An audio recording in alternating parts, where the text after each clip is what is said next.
So let's talk about how to organize a beginning instrument setup and try-on event for your program. My name is Joel Powell, and I've been teaching for 15, 16 years and counting, and I absolutely love what I do. I'm currently a high school orchestra director at a very successful program in Indiana, but I have also taught middle school orchestra for many, many years, even elementary school orchestra, and I have started thousands upon thousands of kids in orchestra on a string instrument, and I absolutely love what I do. I encourage you to subscribe to my channel, Joel Powell Conductor. I post lots of videos with the orchestra or band director in mind with pedagogical ideas that I have from my many years in the classroom. And I also post lots of examples of videos for students and directors to enjoy. So before you're able to get started having your setup night and having your try-on event, it's crucial that kids first get to hear what each of the groups sound like. They need to know what a choir sounds like, what a band sounds like, what an orchestra sounds like. And then they're able to hone their decision-making maybe a little bit more. And during that little concert or informants that we would give, ideally to the student body of incoming students, one grade level prior to hopefully when the students are going to make the selection, or earlier in the year if it's happening later on in the school year, those kids get to hear also what each individual instrument sounds like. So I take time to feature the violin. All right, this is a violin. Here's what a viola sounds like. Maybe we would have some fun song for each tune, maybe Seven Nation Army on the bass, something exciting where they get to hear each tune. And then we're gonna play maybe a pop tune and then something a little bit more traditional. And the kids get an idea of what each of the instruments sound like and what their choices really are in terms of the overall ensemble. The key is to make a recruiting concert fun. So students hopefully have had an opportunity by this point to experience what the ensembles and instruments sound like both as a whole and individually. And they have a little bit of an informed idea of what they want to kind of try on. And this is where I create an event called a try-on, a musical try-on. And so the students are going to have an opportunity to try on voice. They're going to have an opportunity to try on any of the band instruments. They're going to have an opportunity to try on any of the string instruments. So now it's time for the students to have that tangible one-on-one visceral experience actually trying either voice or their instrument. And this is a really exciting event for the kids. And we're going to build this into a really cool thing that they get to experience that they're looking forward to. And so sending out a newsletter, communicating with parents through maybe it's an existing general music teacher, but working together with them and being very grateful to them for all that they're doing, not making extra work for them, but trying to do as much of the ground laying as possible so that they're not having all these extra steps. But you are then maybe sending out a message to families saying, hey, we're going to have an instrument try-on event. I want to make it clear, now's your opportunity to get plugged in. Don't wait on this. You want to get in at the beginning because it's really hard after others have gotten started. And that now is your opportunity. And so reach out to them. Be sure to communicate ways that you anticipate helping with any barriers or challenges with costs that students might have as well. But really this first communication is, hey, come try it, see what you think, and then we're going to share more details with you at that time. In that communication, you're going to outline the date, the time, your just general excitement about how awesome this is going to be, and that your effort is to try to make this as much of a family experience as possible. And this is where also I really do recommend an evening time to invite families to come in to actually be a part of it. You want parents, if at all possible, to be a part of this experience where they get to watch their kid try it on. They're then a little bit more in the loop about the process, any fees, etc. And everybody's there. They can ask you questions, they can meet you, and it helps to alleviate possible attrition later and confusion, etc., because you're able to explain it in person. Now, I've also done it in such a way where it's done during the school day. Maybe you're able to have this try-on event where the students are trying on the instrument or voice. Maybe you're able to have them try it on during their general music class, for instance, that they've been in, if they've had that up to that point. Or at another time during the day where maybe the principal sends them down and you get permission to have it during the school day. If you're concerned about getting kids back in the evening, that's another way you can do it. And then it's just real clear communication after that point. Sadly, I've seen relationships between band and orchestra and choir directors go south at times and get really frayed during recruiting time. It's a stressful time. Everybody wants to build the most successful program possible, but we have to help one another. We have to go into this event thinking about the other person's program and wanting success for them too. Genuinely, I really mean that. I want the band to have bassoons. I want the choir to have great singers. I want us to have plenty of violas and basses. And going into the experience with that mindset is crucial. I never pressure students to pick a particular instrument or put down a choice that they've made. Even if I go, oh man, they had a great violin try-on or bass try-on or whatever it might be, I would never look at them and go, oh, you picked French horn instead? You sure about that? Never go down that route. You want to be positive, you want to be affirming, and it should be the kid's choice. So it's time for that try-on event to happen. How exciting. Families are pumped, kids are pumped, they've heard your groups perform, and now they want to be a part of it. This is when you're going to send one message as a department. This is really a message that should come from the department. And again, you can divvy up responsibilities in this regard so that not everybody's doing the same job, hopefully, and many hands make light work, right?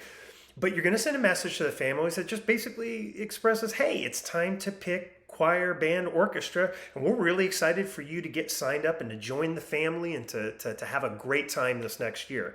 One of the best ways to collect information for your try-on event that you're going to have is to use a Google form or an Office 365 form. I really like Google Forms because the simplicity involved, but Microsoft is fantastic as well.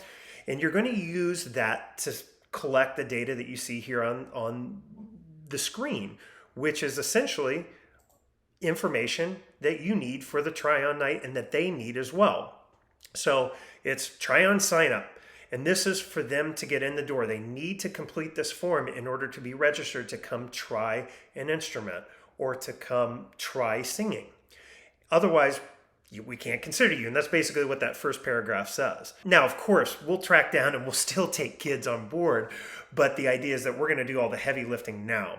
They're going to indicate their elementary school. We've got fields for first, last names. We have a spot for parent and guardian names as well. And then the email address. This is very important that we're going to be communicating with and through to the parents. That way they know exactly what to expect. Hey, this is where we're going to reach out to you. All decisions about instruments, all final decisions, etc., are going to be communicated through this message. And then we're going to have the students try on the following. They can try on choir or instruments or both, and they're just going to select what applies. If they're just doing choir, they're not going to select any of the next steps because essentially they're already done with that. It's going to be the next section after that. But only if they're doing an instrument are they going to select these next few choices. So in this case, you have cello that I selected here as my first choice. The second choice, whatever that might be, in this case, I've selected clarinet from here. Third choice, in this case, it's selected as trumpet. And then you scroll down here, do you play any instruments? You can ask that. Now's the time to know. Do you have some hotshot player coming in? Do they have lots of experience, prior experience on an instrument? Well, they'd indicate yes. Then maybe they'd write, cello, 5 years right here in this blank. And then finally, and very importantly, you're going to have them select the date that they want to come for the try-on. And the time is indicated. They're going to note that and save that information. And then they'll be easily in the loop on what's going to go on. You know what they're going to try, and you can easily print a label and print out all that information when it all comes time. Very simple. You can also have the form set to send an automatic receipt as well, which saves a little bit of time, makes it a little clearer for the parents as well. So it's the day of the try-on, really exciting. I'm going to specifically talk about an evening try-on when families would come in, but certainly a lot of this could be applied during the school day as well. Actually, virtually almost all of it really could be as well. So students are there. We're going to have someone in a main greeting room where it's kind of your holding tank where families are going to come. Maybe that's the general music room in your program, or it could really be any room that's close by where they get to come in.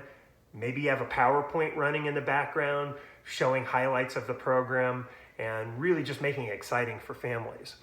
And at that time, and at the beginning of every hour, because I'm going to have 1 hour intervals that families can sign up for, we are going to come in at the beginning of that hour, kind of stop where we are and welcome everybody and say, hello, my name is Joel Powell. This is my colleague. Here's what we teach. We're really excited that you're here. And just to really set everyone's mind at ease and make them feel welcomed. At this point, I head down into my classroom and I'm all set up. I've had students help me set up, maybe at the end of the school day, to make sure the room is all ready to go for kids when they come down into the classroom. Everything's organized, instruments are out, ready to go hours in advance so that I'm not frantic whatsoever. We don't want to be frantic. We want kids to see us at our absolute best.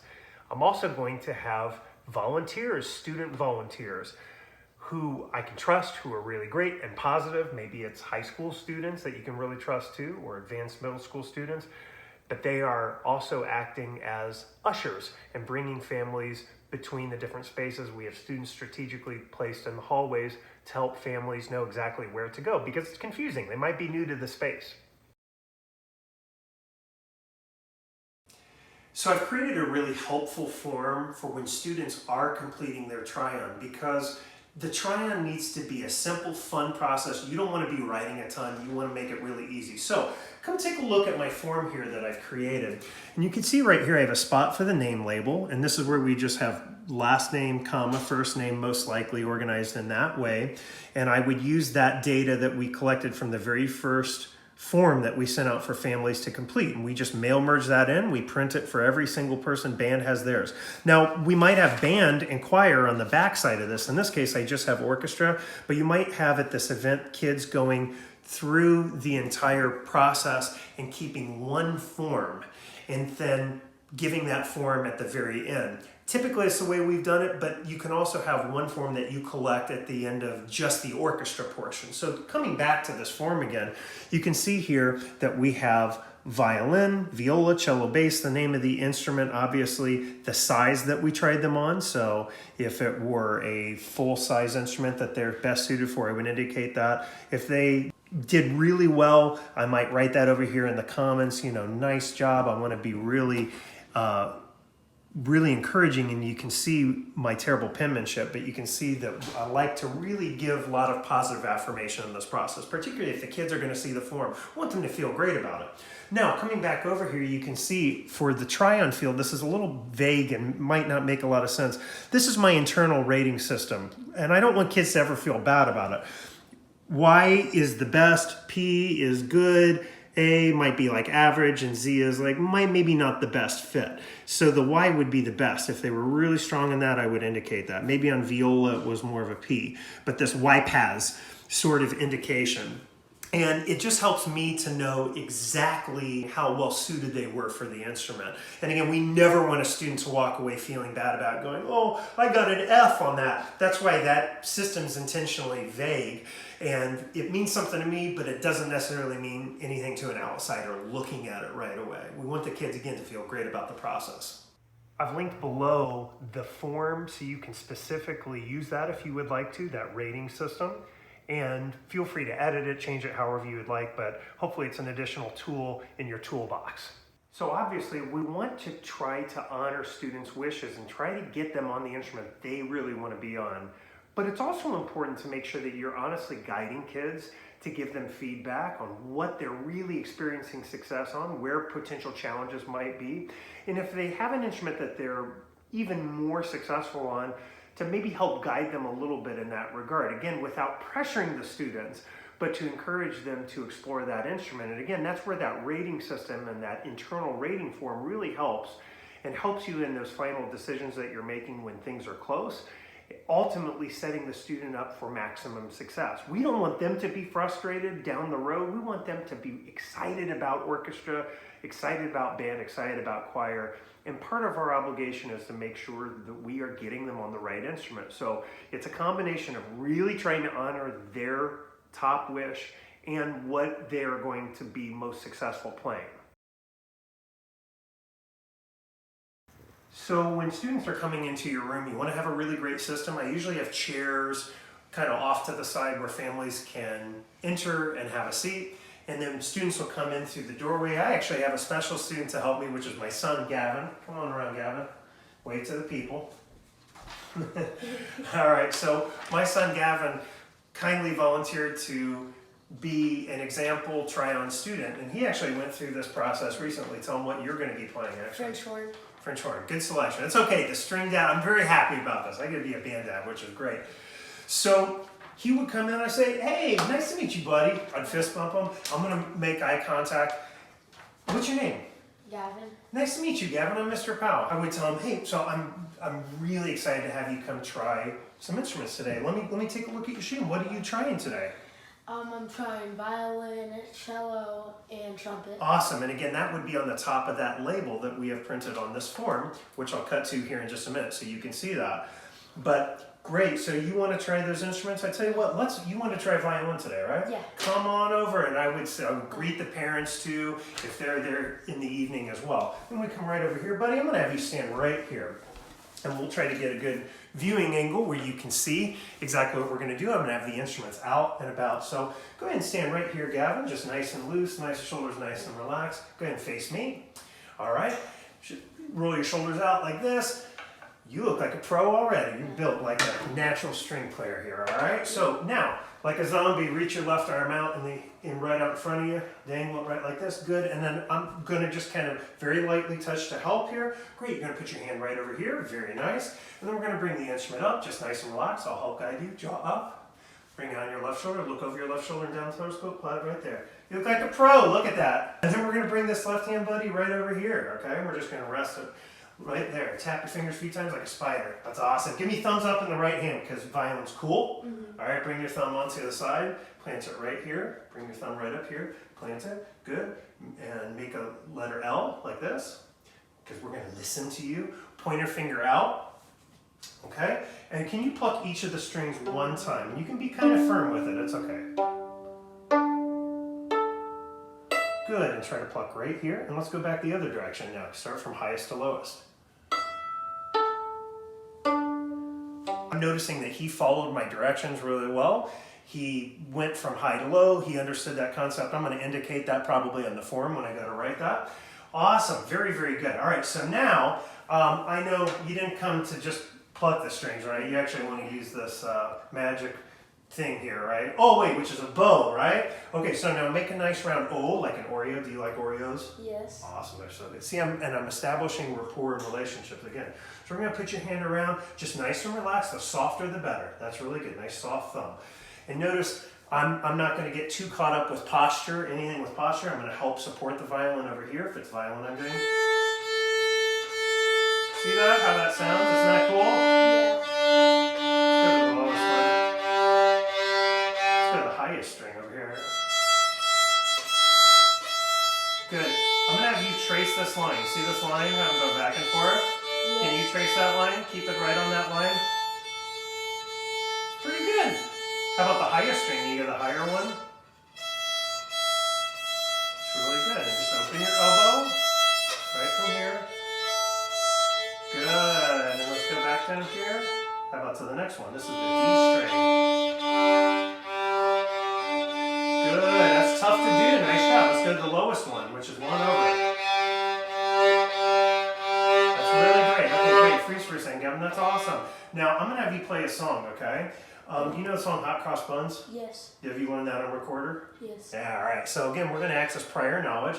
All right, so I'm going to have you do the bow. You just do this part. I'll do the notes over here, okay? And just think how it goes. Hot cross buns. I'm using my pointer finger to change the pitch, okay? So go ahead and try that. Ready, go. Hot cross buns.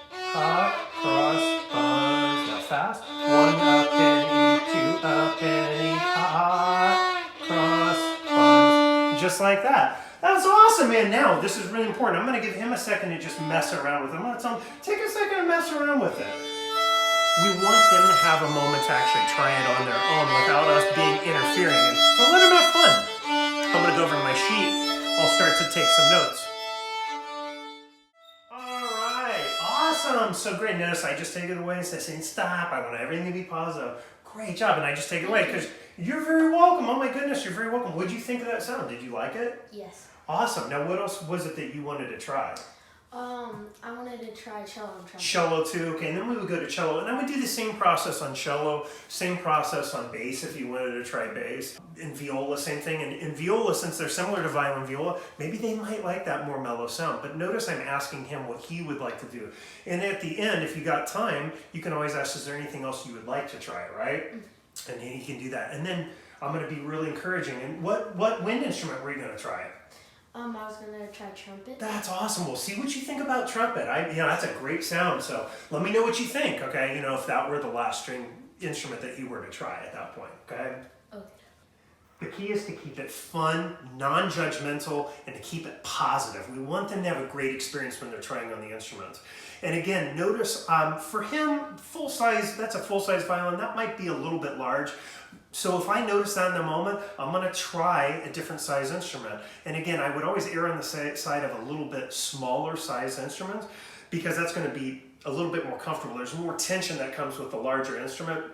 So you'll get really good at having them try those fractionally sized instruments, but have them specifically try the instrument that is appropriate for their size. What do you do if you have a student who's on the fence a little bit, having a tough time deciding? Well, if it's during the try-on process, I'm going to say, hey, all decisions are great decisions. The good thing is that you have good things to choose from. And then we're going to give them a moment to really think about it. We don't want to pressure them. We want it to be their decision. And then we'll just tell them, hey, take your best guess on what you really gut feel is the best option for you leaving today. And then down the road, if the parent wants to send an email and say, hey, we've actually had a little bit of a change of heart, that's fine. They can certainly do that. Obviously, we're trying to avoid the floodgate in that regard, opening that floodgate. But sometimes changes have to be made, and that's okay. We want to get the student on the instrument that best suits them. You really want to make sure that you have great people trying on the kids. Now, if it's your local music store, maybe they have professionals that they'll send out at no fee to you, which is great. Even then, maybe you'll have a private instructor, a trusted private instructor come in and help with this process. Ideally, a professional trying on kids so that you're getting a professional assessment.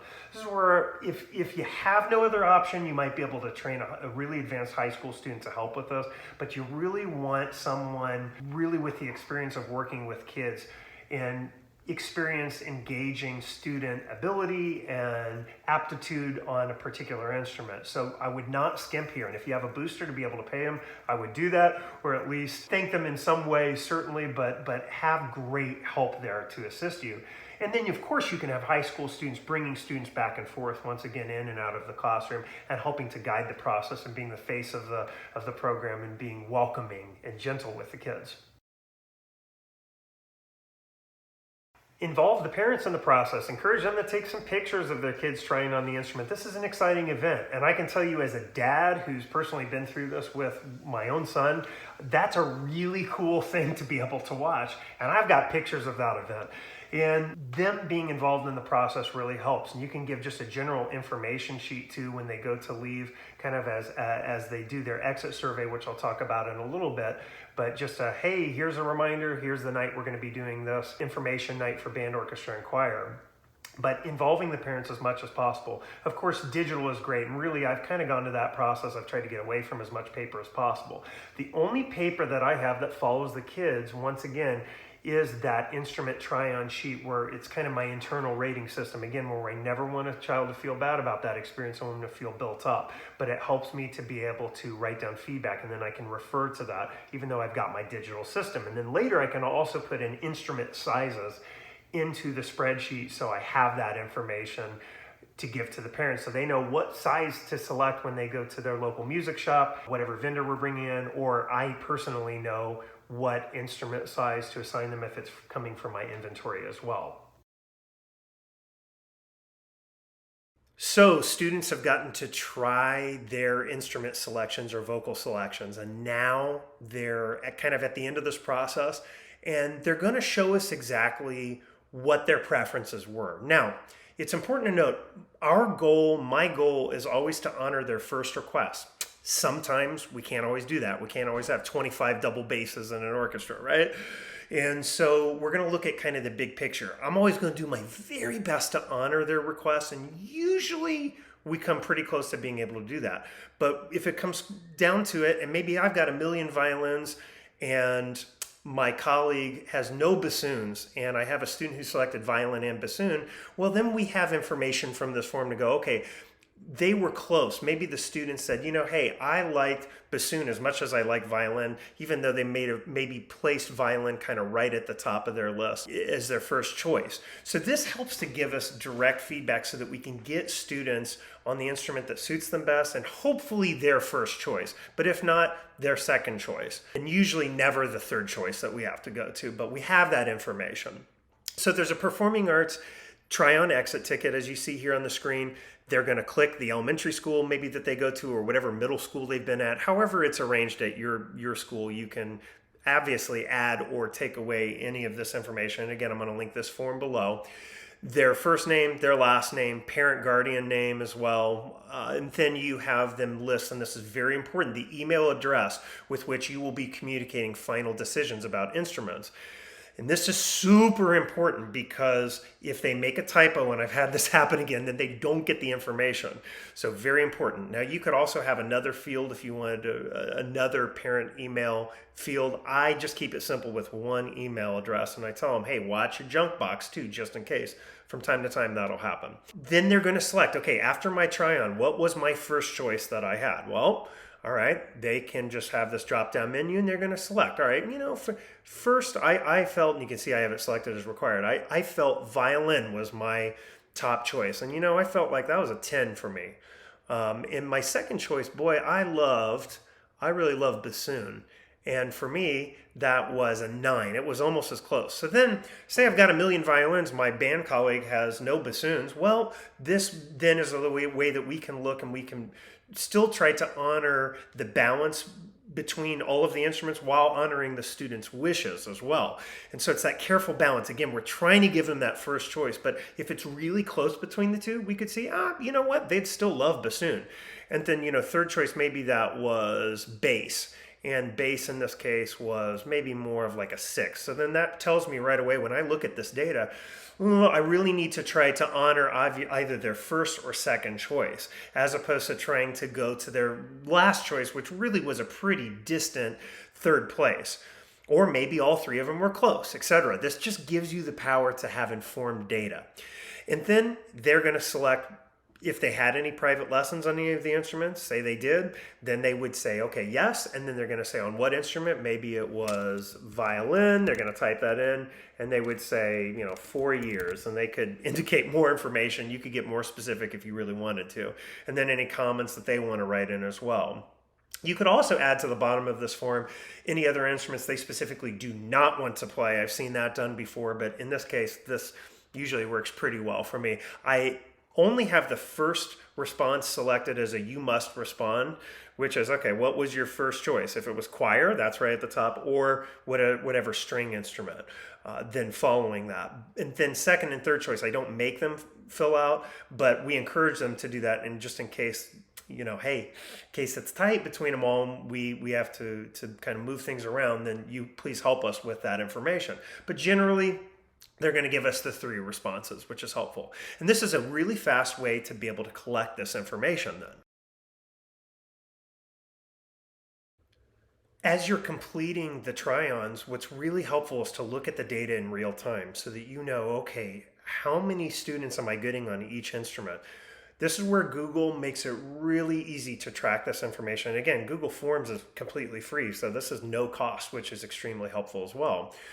But I'm in on my form, so I've logged into Google Forms. I'm in my account, and I'm going to click on Responses right here, this tab right at the very top, which is next to the questions. And you can see here, look at this. This gives you data right in real time. So there's the student school. That tells you what percentage you're getting from each school, helps for tracking data. You have each of their names that they've completed here, which is helpful. All the different email addresses, which is important. And then look here, this is where it's really helpful. You can see the first choice. All right, this is kids are leaving the event and they're telling me exactly what they want to play. So 40% of the responses, now I just filled this out a few times as an example, but see 40% of them, all right, viola. Viola's popular today, that's great. Violin, Two of those, also 40% of our responses. Bass, one of them. Okay, so we got to work on cello, getting those numbers up. And it helps you in real time then to know, okay, where do I need to really pay attention to make sure that we're recruiting that instrument? Again, without pushing students, but just, continuing to make sure that each of your instruments are well represented. But this gives you data in real time. And what's really great here then is you can also create a spreadsheet. And so you say link to sheets right at the very top of the page. So, okay, I say do that, create a new spreadsheet. All right, there it is. And you can title it whatever you want. And you say create. Okay. And again, you can find this in the same Google Forms place, but it will tell you the exact timestamp that they filled it out. So if that's important to you, there you go. You have that. It tells you what school they're from, etc. And then you can see all of the information. All right, so, all right, look at that. Joel Powell signed up to play. Violin's his first choice, all right, out of 10. Bassoon is a 9. And this is, again, where if it's close between instruments, you can sit down as a department and see what is really needed to make sure that you're honoring students' wishes and not disappointing anyone. But if it's really close between two instruments, they're probably not going to mind too much. And always trying to honor that first request, but making sure at the same time that we have balanced ensembles. And again, this is where we have to work as a team. Can't get territorial or nasty toward each other. We have to be positive and help each other, because this is where sometimes it can get tense.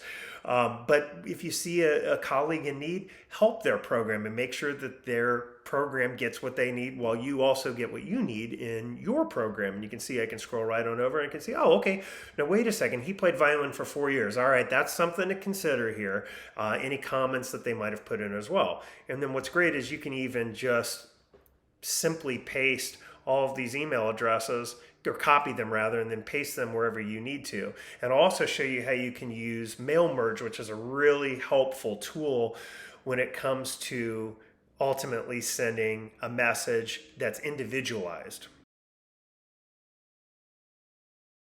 Microsoft Mail Merge. Wonderful, wonderful program that makes life so much easier for us as directors. The idea here is that you can send a message through the Microsoft suite of programs that most of us probably have through our employer to everyone all at the same time to tell them what the ultimate decision was on what instrument the student has been assigned to play and what size the instrument is that they're going to be playing, so that the parents have all of the useful information. However, it would be painful to send that email one at a time to every family. So by using a spreadsheet through Excel and using Word to write an email and then your Outlook to send it, all three of those programs talk to each other and send that information all at the same time, saving you hours and hours of time. It's a really powerful tool. Google has something similar for Gmail that you can download as a Chrome plugin, which I recommend if you're using Gmail. Otherwise, this is a really, really great option.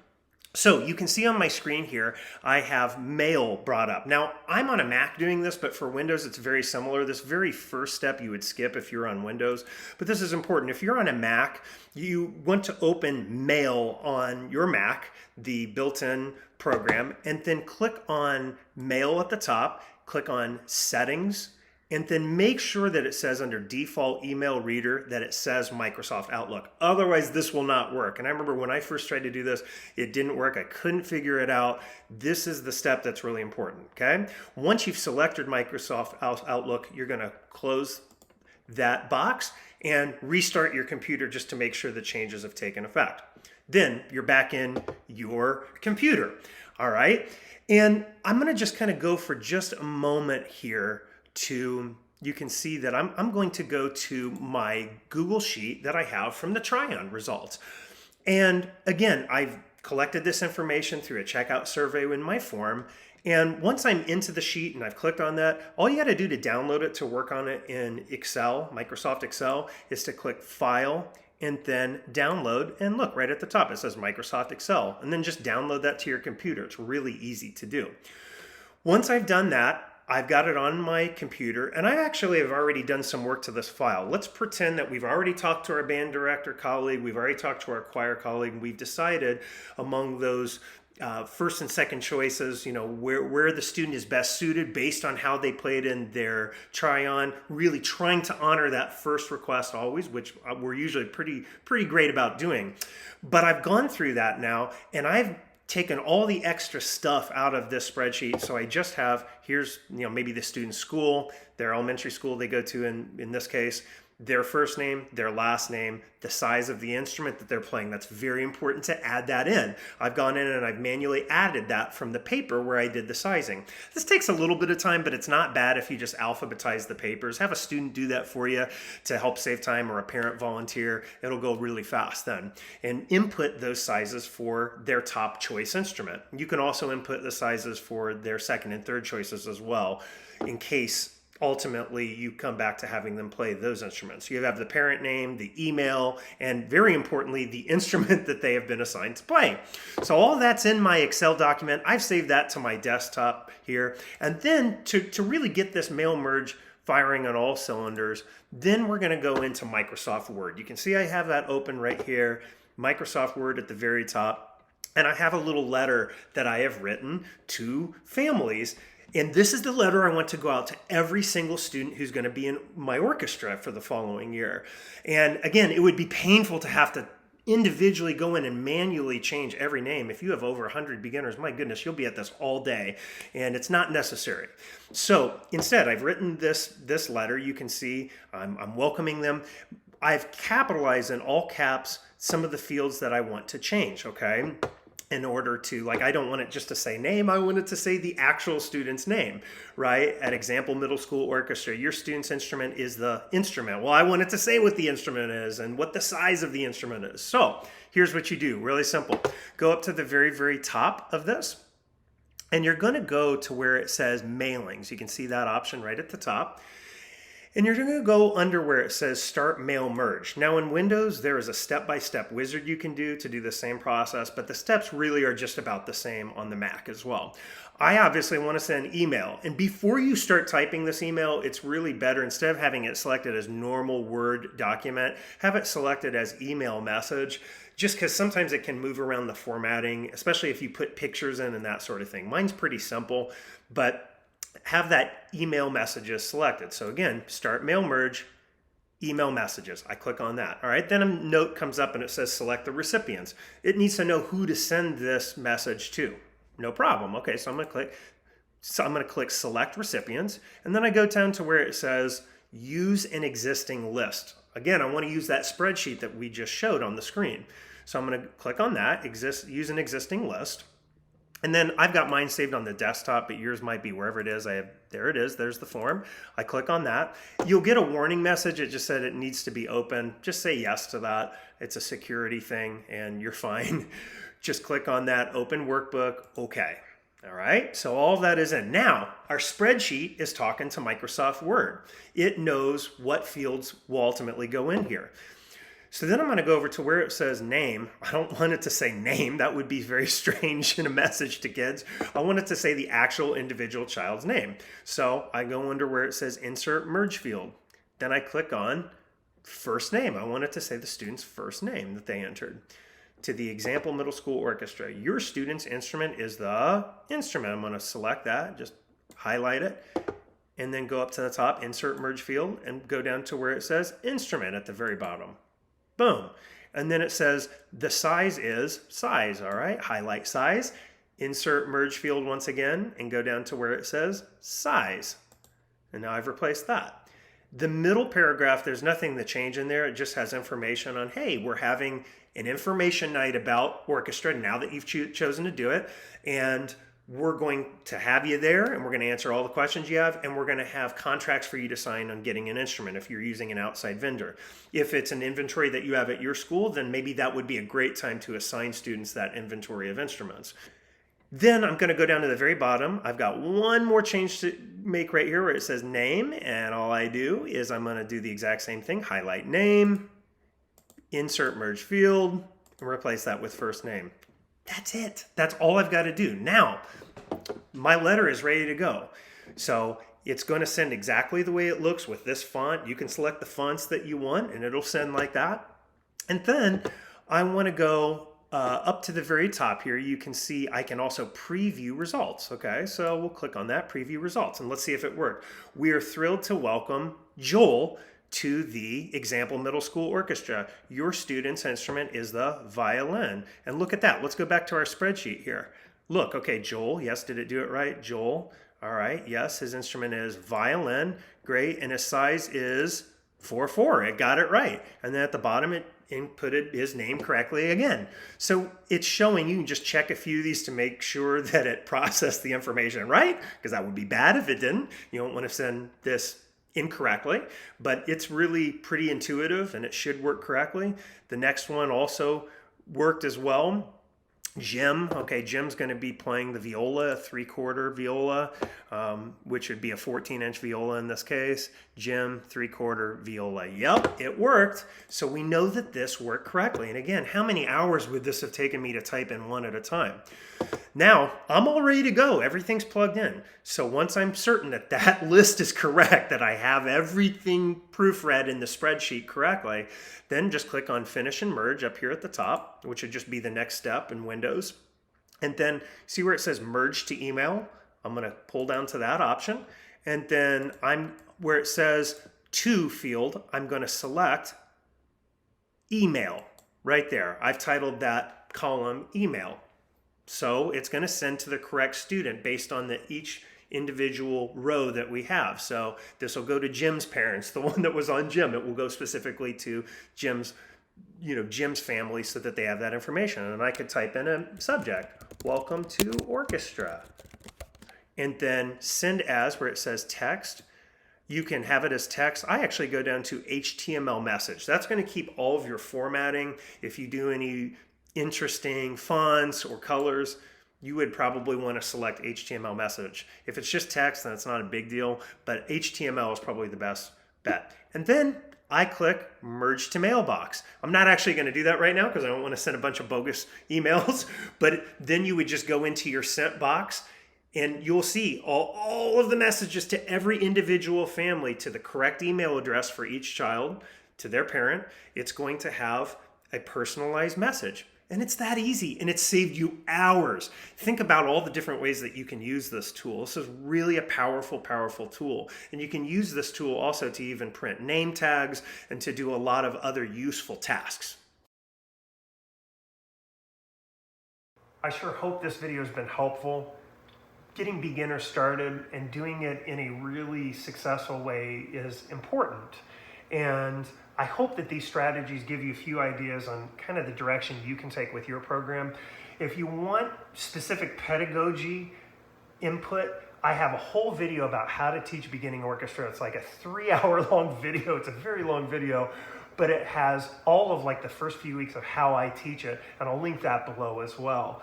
If you have any questions, feel free to reach out to me. Please do be sure to subscribe to my channel, Joel Powell Conductor. My website is joelpowellconductor.com. Reach out with any questions at any time. All the best to you, and thanks for teaching kids. It's really the greatest job in the world, I'm convinced.